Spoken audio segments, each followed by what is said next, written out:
তার আগে বলে নিই, আমি কিন্তু নিজেও সাইবার সিকিউরিটি অ্যাক্টে মামলা খেয়েছিলাম এবং আপনারা জানেন যে এটা একটা খুব অদ্ভুত একটা ঘটনা থেকে মামলাটা হয়েছিল। আমি গল্পটা বলার লোক সামলাতে পারছি না।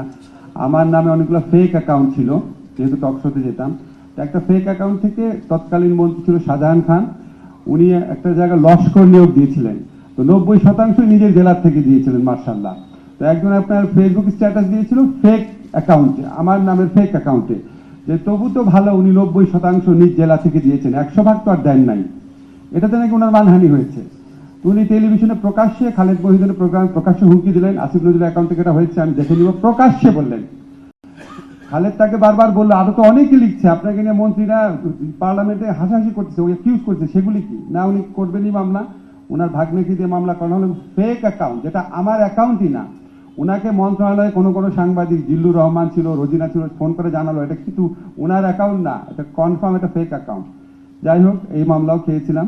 তবে আমাদের সবাই একরকম সাফার করেনি। আজকে আমরা যে খাদিজাতুল কোবরার ঘটনা শুনলাম, এটা সবচেয়ে নির্মম দিক ছিল। আপনারা খেয়াল করেন না জিনিসটা, হাইকোর্ট জামিন দিয়েছিল, তারপরে আপিলের ডিভিশন এই জামিনের ডেটটা বারবার পিছাচ্ছিল, যেন বিচার ছাড়াই তাকে বারবার জেলে রাখা হয়।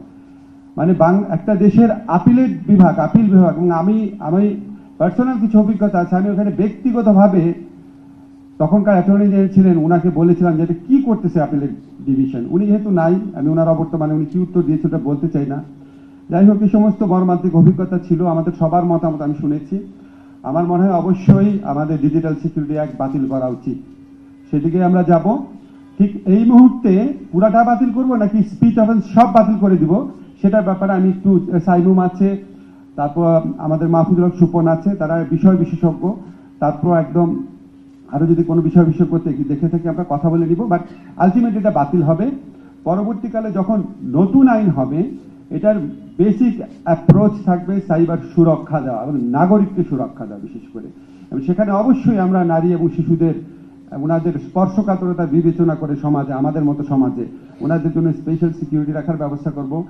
এআই রিলেটেড বা নতুন টেকনোলজি, এগুলো আমি সবকিছু বুঝি না, আমি মাহফুজুল হক সুপনের সাথে কথা বলবো, এগুলিকে কভার করার চেষ্টা করব। আর আমরা এরকম সেমিনার অব্যাহত রাখবো। আরেকটা জিনিস বলে রাখি আপনাদের, যে আমরা এই সাইবার সিকিউরিটি অ্যাক্ট বা এর আগে পূর্বসূরি যে মামলাগুলো ছিল সেগুলো আমরা সব প্রত্যাহারের উদ্যোগ নিয়েছি। কিন্তু আমাদের একটা ধারণা আছে কি, নাগরিক পরিসরে যে একটা আইন মন্ত্রণালয় বা স্বরাষ্ট্র মন্ত্রণালয় চাইলেই সব মামলা উদ্যোগ করে দিতে পারে একবারে। এটা সত্যি না, আপনারা প্লিজ একটু ভালো করে একটু মনে রেখেন।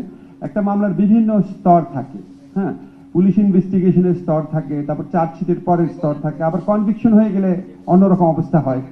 সব মামলা ইচ্ছা করলেই উইথড্র করা যায় না, এবং মামলা উইথড্র করার ক্ষেত্রে অনেক ক্ষেত্রে, বিশেষ করে যেই মামলায় কনভিকশন হয়ে যায়, সেখানে যে কনভিক্টেড হয়েছে ওনার আবেদন ছাড়া মামলা প্রত্যাহারের সুযোগ নেই। আইন মন্ত্রণালয়ের পক্ষে কোনোভাবেই এটা করা সম্ভব না।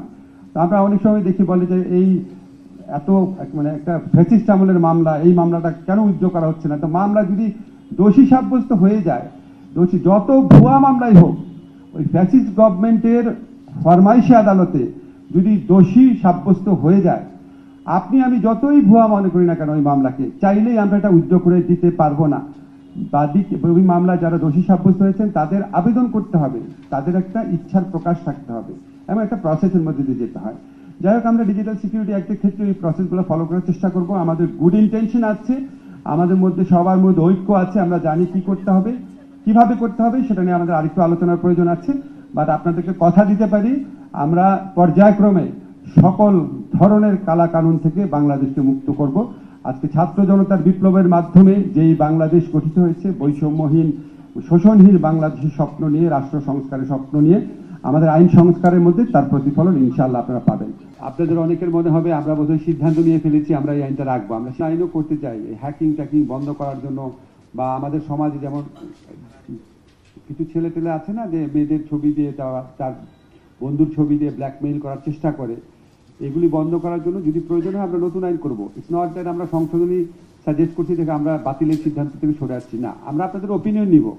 যদি মনে হয় বাতিল করবো, তাও আমাদের সংশোধনী জিনিসগুলো আপনাদের কাছ থেকে জানা প্রয়োজন, যে এই সংশোধনীগুলো প্রয়োজন কিনা, কারণ নতুন আইনের জন্য এই চিন্তাটা দরকার লাগবে আর কি।